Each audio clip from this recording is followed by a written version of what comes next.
The world doesn't reward the good. It rewards the spectacular. Julian stood on his glass balcony, 30 floors above the city, watching the lights below flicker through the night. To millions of people online, he was the image of success. His videos filled social media every day. He spoke about discipline, ambition, confidence, and greatness. People called him inspiring. They called him unstoppable. But tonight, Julian wasn't looking at the city. He was staring at his own reflection in the glass. He adjusted his tie slowly, not because it was crooked, but because he needed to feel certain that the man staring back at him was still real. Lately, something inside him had started feeling empty. His success looked beautiful from the outside, but behind the cameras, his life was built on manipulation and performance. Every conversation felt strategic. Every smile felt rehearsed. Every relationship had become useful only if it benefited his image. Julian had spent so many years pretending to be powerful that he no longer remembered who he was without the performance. He ignored his mother's phone calls because her simple lifestyle embarrassed him. He told people she had a poor mindset that didn't match his vision. His old friends disappeared one by one because they reminded him of the version of himself he wanted to leave behind. And then there was Leo.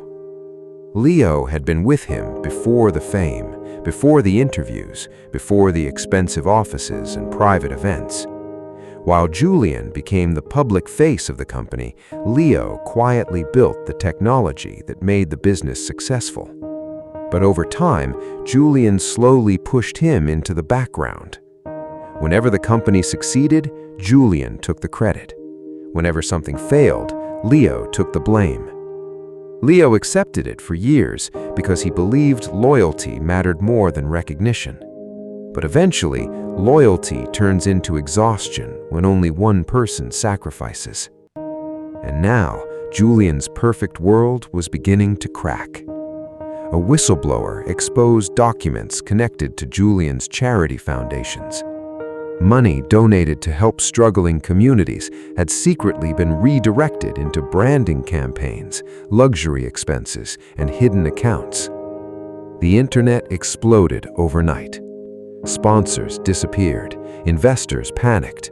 News channels that once praised him suddenly questioned everything about him. For the first time in years, Julian felt something he couldn't control. Silence. Not the silence of a quiet room, the silence of realizing people only loved the image he created. And if that image disappeared, there might be nothing left underneath it. Desperate to regain control, Julian announced a live stream called The Truth Nobody Sees. Millions joined within minutes. The room was dark. There were no expensive lights or dramatic backgrounds. Julian sat alone beneath a soft lamp with tired eyes and a shaking voice. For the first time, he looked human. He spoke about pressure, about loneliness, about how exhausting it was to carry expectations every single day while pretending to be strong for everyone around him. Slowly, the audience began to sympathize with him again. Comments flooded the screen. "Stay strong. We believe in you. You don't deserve this." And the terrifying part was that the tears were real. But not because he felt guilty for hurting people. Julian cried because he was losing control over the image that made him feel important. Even his vulnerability had become another performance, another strategy, another mask. By the end of the live stream, public anger had softened. The internet once again divided itself between people defending him and people attacking him. After the cameras turned off, Julian leaned back in his chair and closed his eyes in relief. Then he heard the office door open. Leo walked inside quietly, holding a thick folder in his hand. He placed it on the desk between them. Inside were years of evidence: financial records, hidden transfers, private conversations, enough proof to destroy Julian permanently. Julian looked at him carefully. "You leaked this?" he asked. Leo shook his head. "No." His voice sounded calm but tired. "I kept it because I remembered the person you used to be." The room fell silent. Leo looked around at the giant office, the awards on the walls, and the glowing skyline outside the window. Then he looked back at Julian. "I thought there was still a real person underneath all of this," he said quietly. Julian said nothing. "But tonight, watching you cry for those cameras," Leo paused, "I realized there's nobody left in there anymore." Then he turned around and walked away. And somehow, that quiet exit felt heavier than any public scandal.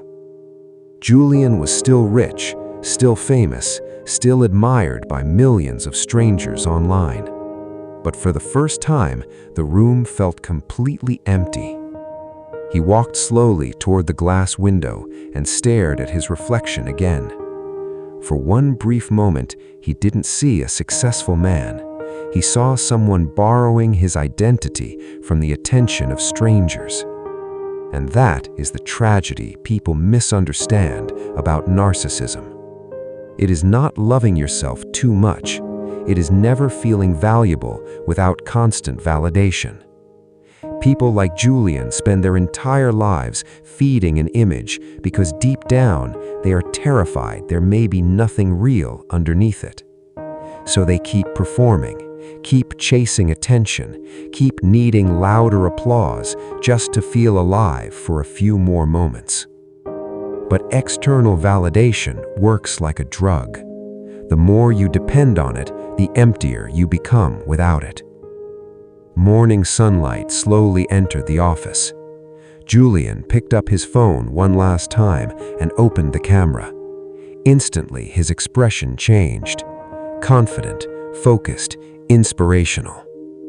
"Phase 2 starts today," he said with energy returning to his voice. "Don't let jealous people stop your growth. Stay close to people who fuel your fire." He uploaded the video and watched the likes rise immediately. 10,000, 50,000, 100,000. But his hands were shaking. Julian stared at his reflection one final time and whispered quietly into the empty room. What happens when the world stops looking? The reflection didn't answer.